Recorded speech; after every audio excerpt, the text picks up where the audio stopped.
क्या आपको पता है कि महाशिवरात्रि क्यों मनाते हैं? पूर्व एक समय में महाविष्णु आदि शेषों पे दूध के समंदर में वैकुंठ में आराम कर रहे थे। ठीक तभी ब्रह्मा उनके पास जाते हैं। गहरी नींद में होने के कारण महाविष्णु को पता नहीं चलता कि ब्रह्मा वहाँ आए हैं। इस बात से नाराज होकर ब्रह्मा उनसे पूछते हैं, ये क्या है? सृष्टिकर्ता हूँ मैं और मेरे आने के बावजूद तुमने मेरा आदर नहीं किया, चलो उठो। तब विष्णु ब्रह्मा की बातें सुनकर हंसकर उनकी तरफ देखकर ये कहते हैं, जब पूरा मेरे अंदर है तो मैं नहीं, तुम्हें मुझे आदर देना होगा। तुम मेरे कमल में से पैदा हुए हो और तुम मुझसे जबान लड़ा रहे हो। ऐसे ही ब्रह्मा और विष्णु में झगड़ा हो जाता है। दोनों इसी बहस में लग जाते हैं कि कौन ज्यादा महान है। और ऐसे ही आखिर में ब्रह्मा हंस वाहन पे और विष्णु गरुड़ वाहन पे युद्ध शुरू करते हैं। इन दोनों के लड़ाई के दौरान सारे देवता देवताएं उनके अपने वाहन को छोड़कर इन दोनों के युद्ध को देखना शुरू करते हैं। दोनों में कोई भी हार नहीं मानता है और एक दूसरे पे बहुत शक्तिशाली बाण छोड़ते ही रहते हैं। और इस युद्ध के बीच में एक समय ऐसे आता है जब विष्णु महेश्वरास्त्र और ब्रह्मा पशुपास्त्र छोड़ते हैं एक दूसरे पे। इन दोनों का ऐसे तगड़ा युद्ध देख देवताएं बहुत घबराते हैं, इतना कि वो भागते हुए कैलाश की ओर बढ़ते हैं। जब सारे देवता देवताएं शिवा के पास आते हैं उनसे मदद मांगने, सारे देवता देवताओं को परेशान देख शिवा कहते हैं कि मुझे पहले ही पता था कि ब्रह्मा और विष्णु के बीच में लड़ाई होने वाली है। मुझे पता है कि तुम लोग डर के मारे यहाँ आए हो। फिक्र मत करो, इसका हल मैं निकालूंगा। ये कहकर शिवा उनके पत्नी पार्वती देवी विष्णु और ब्रह्मा की युद्ध भूमि की ओर चलने लगते हैं। युद्ध भूमि पहुँचते ही शिवा चुपके से उन दोनों की लड़ाई को दूर से देखते हैं। ठीक तभी महेश्वरास्त्र और पशुपास्त्र चलने लगता है। इससे पहले कि वो दोनों अस्त्र सब कुछ विनाश कर दे, शिवा उनकी ओर कदम बढ़ाते हैं और उन दोनों अस्त्रों को समेटकर एक अग्नि स्तंभ के रूप में बदलकर अचानक उन दोनों के बीच में एक अग्नि स्तंभ को प्रकट होते हुए देख विष्णु और ब्रह्मा चौंक जाते हैं। इस स्तंभ का आदि और अंत जो भी पहले जान पाता है वही महान है। ऐसे उस अग्नि स्तंभ से बातें महाविष्णु को और ब्रह्मा को सुनाई देते हैं। ये बातें सुनते ही ब्रह्मा आदि की ओर बढ़ने लगते हैं और उसके ठीक तुरंत बाद विष्णु भी अंत की ओर बढ़ने लगते हैं। बहुत देर होने के बाद भी और बहुत दूर जाने के बावजूद महाविष्णु को उस स्तंभ का अंत नहीं मिलने के कारण अंत की ओर बढ़ने लगते हैं। बहुत देर होने के बाद भी और बहुत दूर जाने के बावजूद महाविष्णु को उस स्तंभ का अंत नहीं मिलने के कारण वो मुड़कर वापस अग्नि स्तंभ की ओर बढ़ने लगते हैं। और दूसरी तरफ जब ब्रह्मा आदि की ओर बढ़ रहे थे तो उनको रास्ते में एक गाय और एक मुगली का फूल उनको दिखाई देता है। उन दोनों को देख उनसे दोस्ती करके ब्रह्मा उनसे ये बुलवाने की कोशिश करता है कि उन्होंने उस स्तंभ का आदि देखा है और वो दोनों ब्रह्मा के गवाह बनेंगे। और इस बात के लिए गाय और मुगली का फूल दोनों मानते हैं। इन दोनों से वचन लेने के बाद ब्रह्मा मुड़कर वापस अग्नि स्तंभ की ओर बढ़ने लगते हैं। अग्नि स्तंभ पे पहुंचकर वहां विष्णु को देख ब्रह्मा ये कहता है कि वो पहले ही आदि तक जाकर उसे देखकर वापस आ चुका है। और विष्णु मूर्ति कहते हैं कि उनको अंत ना मिलने के कारण उन्होंने अंत नहीं देखा। ब्रह्मा की इन बातों को मानने के लिए ब्रह्मा उनकी गवाह को विष्णु मूर्ति के सामने पेश करता है और वो गवाह है गाय और मुगली का फूल। वो दोनों ब्रह्मा को दिए हुए वचन के अनुसार यही कहते हैं कि ब्रह्मा आदि तक जा चुका है। जब शिवा के सामने सच बोलने की बारी आती है तब ब्रह्मा की गवाह मुगल का फूल यही कहता है कि ब्रह्मा ने आदि को देखा है, पर गाय मुंह से हाँ कहती है और अपनी पूंछ से ना कहती है। ये देख शिवा को बहुत गुस्सा आता है। क्रोधित होकर शिवा वापस उनके मानव के रूप में प्रकट होते हैं और ब्रह्मा को झूठ कहने के कारण ये श्राप देते हैं कि उनको कभी भी कोई भी मनुष्य नहीं पूजेगा। और विष्णुमूर्ति की सच्चाई को देख खुशी से ये वरदान देते हैं कि शिवा के समान विष्णुमूर्ति को पूजा जाएगा। और इतना ही नहीं, ब्रह्मा के गवाह बनकर मुगली का फूल ने भी तो गलती किया, तो उसको शिवा ये श्राप देते हैं कि कोई भी पूजा में उस फूल को कोई भी उपयोग नहीं करेगा। और गाय को भी शिवा सजा देते हैं। शिवा की बातें सुनकर गाय, मुगली का फूल और ब्रह्मा तीनों उनकी गलती का एहसास करते हैं और उनसे माफी मांगते हैं। तब ब्रह्मा को शिवा क्षमा करते हैं और ये कहते हैं कि अब से हर कोई याग यज्ञ में तुम्हारा स्थान गुरु का होगा। तुम्हारे बिना किए हर याग और यज्ञ का कोई भी उपयोग नहीं होगा। और ये भी कहते हैं कि गाय का मुंह भाग ने झूठ कहा है और उसकी पूंछ भाग ने झूठ नहीं कहा है। इसी कारण गाय का मुंह भाग को कोई भी पूजा नहीं करेगा और गाय के नीचे के भाग को ही पूजित करेंगे। इसी कारण हम गोमूत्र को पवित्र समझते हैं। ऐसे ही शिवा मुगली का फूल को भी क्षमा करके ये कहते हैं कि सिर्फ और सिर्फ मेरे पूजा में ही तुम्हारा इस्तेमाल होगा। उसके बाद ब्रह्मा और विष्णु शिवा की पूजा करते हैं और उसी दिन माघ बहुल चतुर्दशी था और इसी कारण उस दिन को शिवा। एक और कहानी के प्रकार ऐसे भी कहा जाता है कि पर्वतों का राजा हिमवंत की बेटी पार्वती ने जब शिवा से शादी किया था, उसको भी शिवरात्रि कहा जाता है। एक और कहानी के प्रकार ये भी कहा जाता है कि एक दिन कैलाश पर्वत पे उनके घर में जब शिवा और पार्वती बात कर रहे थे, तो पार्वती देवी शिवा से ये पूछती है कि सारे पूजाओं में से सर्वश्रेष्ठ कौन सा है। तब शिवा शिवरात्रि और उसकी पूजा के बारे में पार्वती देवी को विवरण देते हैं। एक समय में पर्वतों के पास मौजूद एक गांव में एक आदमी रहता था। उसको शिकार करने से ही खाना मिलता था और ऐसे ही वो अपने और अपने परिवार का देखभाल करता था। लेकिन एक दिन उसे बहुत शिकार करने के बावजूद कोई भी जानवर ना दिखने के कारण निराश होके घर लौटने ही वाला होता है कि जब उसे रास्ते में एक नदी दिखाई देती है। वो इस सोच में पड़ जाता है कि शायद कोई जानवर पानी पीने के लिए ही सही उस नदी के पास आएगा। इंतजार करते हुए वो एक पेड़ पे चढ़कर वहां जानवर के इंतजार में रह जाता है। ठंड लगने के कारण वो आदमी अपने आप में शिव शिवा शिव शिवा कहते रहता है। सारी रात उसका ऐसे ही बीत जाता है। पहली रात उस नदी के पास एक छोटी सी हिरन पानी पीने आती है। उसको देख शिकारी उसे मारने की कोशिश करता है। जब वो हिरन कहती है, मुझे मत मारिए। हिरन की मुंह से बातें सुनकर शिकारी चौंक जाता है और उसे पूछता है कि अगर ये मनुष्य है तो हिरन के रूप में क्या कर रही है। तब वो हिरन समझाती है कि वो एक अप्सरसा है जिसका नाम रंभा है। प्यार में अंधा होकर वो शिवा की पूजा करना भूल जाती है और इसी कारण उसे श्राप मिलता है कि जब तक उसे एक शिकारी मार न दे वो इसी रूप में रहेगी। ये सब समझाकर वो हिरन कहती है कि अगर आप मुझे मार देंगे अभी तो मैं मनुष्य बन जाऊंगी, पर अब मैं गर्भवती हूँ। मैं तो बच जाऊंगी पर मेरा बच्चा नहीं बचेगा। इसी कारण मैं अपने बच्चे को जन्म देकर उसे अपने बंधुओं को देकर आपके पास खुद आ जाऊंगी। दूसरी रात को उस नदी के पास पानी पीने के लिए एक और हिरन आती है। जब शिकारी उसे मारने की कोशिश करता है तब वो हिरन उससे बात करके बोलती है कि उसे ना मारे।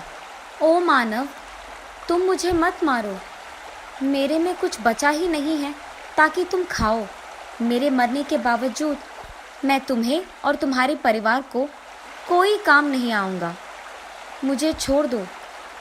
कल यहाँ एक अच्छा खासा हिरन पानी पीने आएगा जो मग जाति का है। चाहिए तो उसे मार के खाओ। अगर वो तुम्हें कम पड़ गया तो मैं वादा करता हूँ कि मैं तुम्हारे पास वापस आऊँगी। तीसरी रात होती है। अब शिकारी भूख के मारे उस हिरन का इंतज़ार करते रहता है। इतने में वहाँ एक हट्टा खट्टा हिरन पानी पीने नदी के पास आता है। उसे देख शिकारी मारने लगता है कि वो भी कहता है कि मुझे मत मारो। तब वो शिकारी उसे कहता है कि पहले 2 रातों में आए हुए हिरन ने उससे कहा है कि वो एक और हिरन को भेजेंगे मेरा शिकार बनने के लिए। ये सुनकर वो हिरन कहता है कि ठीक है, मैं कल तुम्हारे घर खुद आऊँगा। उसकी बात मानकर शिकारी वापस उसके घर चले जाता है। अगले दिन सुबह उनके वचनों के अनुसार ही वो 3 हिरन उसके घर के सामने प्रकट होती है और ये बहस करते हैं कि मुझे पहले मारो। वचन का आदर करके आए हुए उन तीनों हिरणों को देख शिकारी चौंक जाता है और उसे अपनी वृत्ति पे घिन आती है और तब वो फैसला करता है कि खाने के लिए उसे शिकार करने की कोई जरूरत नहीं है। और यही बात वो उन तीनों हिरणों से कहता है और उन्हें नमस्कार करता है। ठीक तभी आकाश से फूल बरसते हैं और शब्द घोषित होते हैं। देवता देवताएं सारे खुश होकर शिकारी से ये कहते हैं, ओ मानव, तुमने सारी रात जागरण किया है और कुछ खाया भी नहीं है। और ठीक ऐसी चतुर्दशी पे जो माघ बहुला चतुर्दशी है और यही शिवरात्रि भी है। जिस पेड़ पे तुमने चढ़ा है वो बिल्वा का वृक्ष है और सारी रात तुम्हें पता नहीं चला, पर तुम्हारे पेड़ के नीचे शिव का लिंग था। उस पे सारी रात तुमने समय काटने के लिए बिल्व के पत्तों को नीचे गिराया और ऐसे ही शिवरात्रि का तुमने पूजा भी कर दिया और इसी कारण तुम्हें ऐश्वर्य और संपत्ति खूब मिलेगी। ये कहानी सुनाने के बाद शिवा पार्वती से ये कहते हैं, देवी, जो मृगशिरा हमें आकाश में दिखता है वो यही है। आगे के 2 हिरन और पीछे एक मृग। तब से यही माना जाता है कि महाशिवरात्रि के दिन उपवास करते हुए, सारी रात जागरण करते हुए, शिवा की कहानियां सुनते हुए, उनकी गाने गाते हुए इस त्योहार को मनाया जाता है। गणेश चतुर्थी। एक बार रामपुर नामक एक गांव में सारे लड़के गणेश चतुर्थी की तैयारी को लेकर उत्साहित थे। स्कूल खत्म होते ही सारे लड़के चंदा जमा करने के लिए निकल पड़े गणपति की मूर्ति खरीदने। लड़के हर एक दरवाजे पर जा रहे थे चंदा लेने। उसमें से एक घर था आनंद जी का। हे लड़कों, इस बार बड़ी वाली मूर्ति ला रहे हो क्या? आप जितना दान करोगे उतनी बड़ी मूर्ति लाएंगे। बड़े होशियार हो तुम लोग। आनंद की पत्नी आई पैसे दान करने के लिए। तुम सब लोग चंदा तो ले रहे हो सबसे, पर क्या तुम जानते हो कि गणेश चतुर्थी मनाया क्यों जाता है? इस दिन पर हम गणेश जी का जन्मदिन मनाते हैं। ये तो सही बात है, पर गणेश जी का जन्मदिन कोई साधारण उत्सव नहीं है। पार्वती देवी ने गणपति को बनाया है। शिव भगवान की अनुपस्थिति में पार्वती ने चंदन के मिश्रण से गणपति को बनाया और उसको पहरेदार की तरह रखा जब वह स्नान करने गई। जब वह स्नान में थी तो उसी दौरान भगवान शिव की लड़ाई गणेश जी के साथ हो गई, क्योंकि उन्होंने शिव जी को अंदर आने नहीं दिया अपने माँ के आदेश के अनुसार। गुस्से में आकर शिव भगवान ने गणेश का सर काट दिया। जब पार्वती ने देखा तो उसने काली माँ का रूप लिया और पूरी दुनिया को नष्ट करना चाहा। सब लोग परेशान हो गए और शिव भगवान के पास गए ये विनती करने के लिए कि वह काली माँ के गुस्से को ठंडा कर दे। फिर शिव जी ने अपने लोगों को ये आदेश दिया कि उस बच्चे का सिर लेके आए जिसकी माँ ने उसको छोड़ दिया है। लोगों को सबसे पहले एक हाथी का बच्चा ही मिला, तो उन्होंने हाथी के बच्चे का सिर काटा और शिव जी के पास ले आए। शिव भगवान ने तुरंत सर को गणेश जी के शरीर पर रख दिया और उसको वापस जीवित कर दिया। काली माँ का गुस्सा खत्म हो गया और पार्वती देवी वापस अपने असली रूप में आ गई। सब देवताओं ने गणेश जी को आशीर्वाद दिया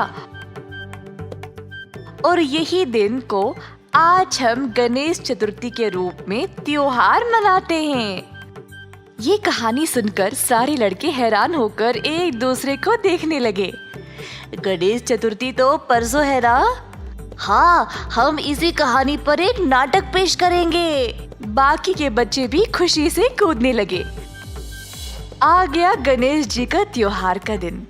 ये त्योहार 10 दिनों तक मनाया जाता है और पहले दिन गणेश का एक मिट्टी का पुतला हर घर में रखा जाता है। सारे घर को फूलों से सजाया जाता है। मंदिरों में बहुत सारे भक्त पूजा पाठ के लिए आते हैं। सारा परिवार एक साथ इस त्योहार को मनाता है। समुदाय के लोग बड़ा मंच बनाते हैं गणेश भगवान की बड़ी मूर्ति रखने के लिए, ताकि सब लोग इस जश्न में भाग ले पाए। इसी प्रकार रामपुर गांव में भी गणेश चतुर्थी के दिन हर कोई, बूढ़ा बच्चा, सब एक साथ आए इस त्योहार को मनाने के लिए। उन्होंने एक बड़ा सा मंच बनाया और उसको सजाया और गणेश भगवान की एक बड़ी सी मूर्ति को उस मंच पर रख दिया।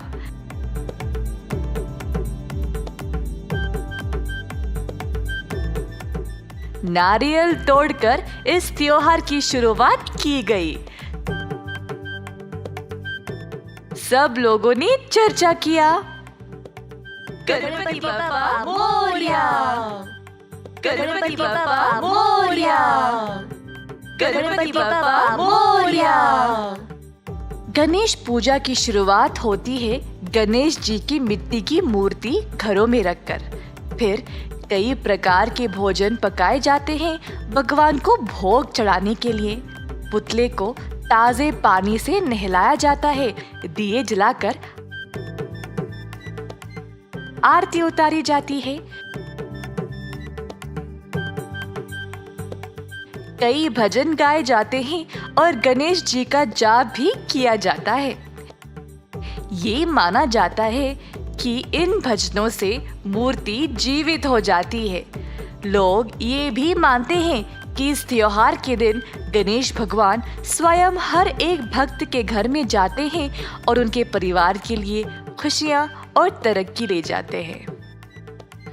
गणेश चतुर्थी भगवान गणेश का जन्मदिन है।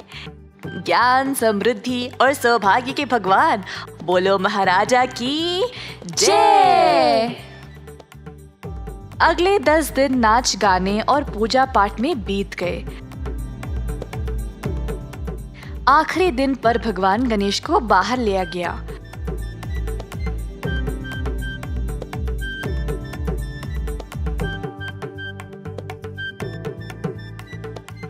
सब लोग खुशी से नाच गाने का प्रदर्शन कर रहे थे अपनी भक्ति दिखाने के लिए।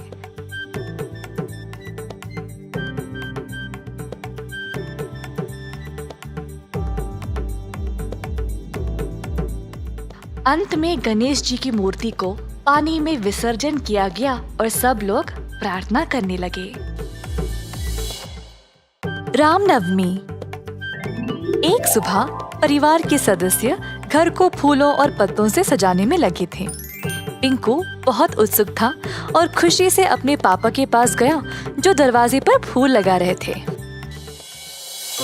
पापा, आज क्या खास है? आप घर को इतने सुंदर तरीके से क्यों सजा रहे हो? तभी माँ आई प्रसाद लेके और बोली, बेटा, आज रामनवमी है, भगवान राम जी का जन्मदिन। तभी नीलू आई पिंकू के पास और पूछी अगर वह उसके साथ इस त्योहार पर मंदिर चलेगा। वैसे रामनवमी का महत्व क्या है? हम इस दिन को क्यों मनाते हैं? उस समय बालू आया श्री राम जी की पोशाक में। मैं बताऊंगा कहानी, मैं बताऊंगा। पिंकू और नीलू बालू को राम जी के भेष में देखकर हैरान रह गए। वाह बालू, तुम बराबर भगवान राम की तरह लग रहे हो। ओह धन्यवाद। अच्छा ठीक है, मैं रामनवमी की कहानी सुनाऊंगा।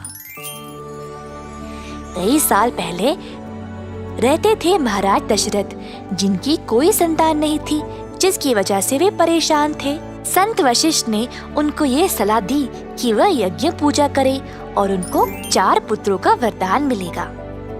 जल्द एक दिव्य व्यक्ति यज्ञ की आग से निकल आया, हाथ में मिठाई की थाल लिए हुए। उसने इन मिठाइयों को अपने 3 पत्नियों के बीच बांटने के लिए कहा।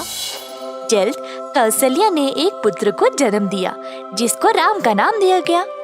वह अपने तीनों भाइयों के साथ एक दूसरे के लिए प्रेम और आदर के साथ बड़ा हुआ।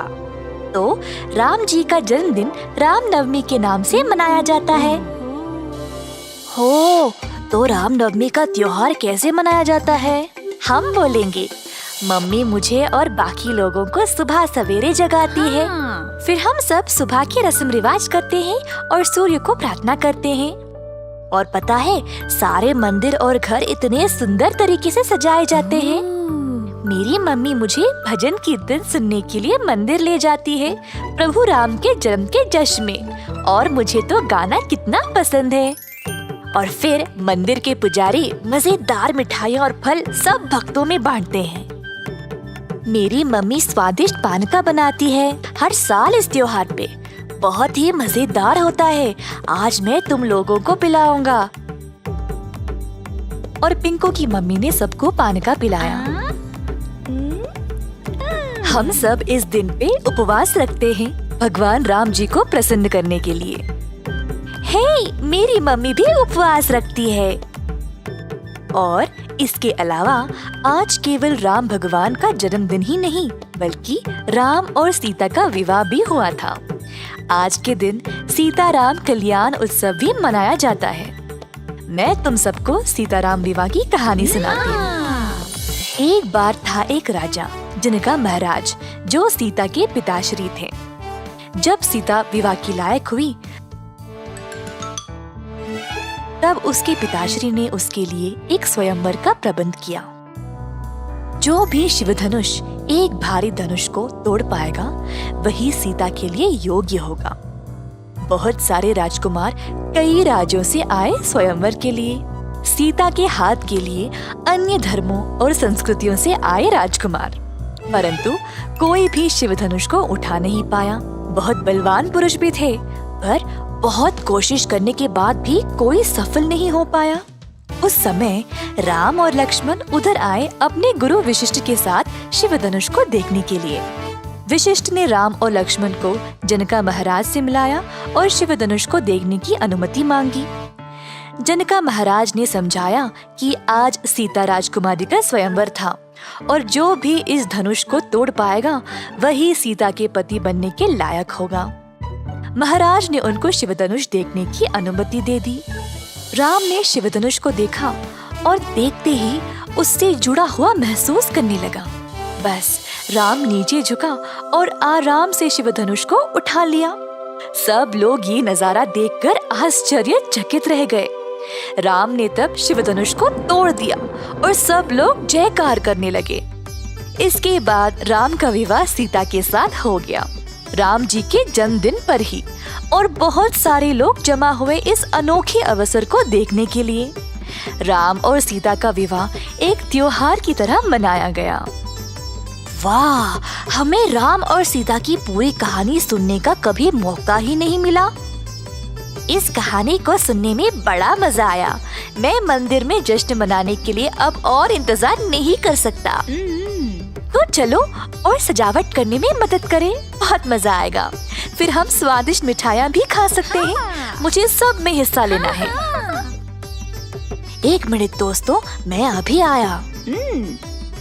टिंकू भी राम जी के रूप में तैयार हुआ और फिर तीनों दोस्त साथ गए मंदिर रामनवमी मनाने के लिए। एक दूसरे के साथ सबने बहुत मजे किए और मंदिर में अपने परिवार के साथ अच्छा समय बिताया। सबको रामनवमी की शुभकामनाएं।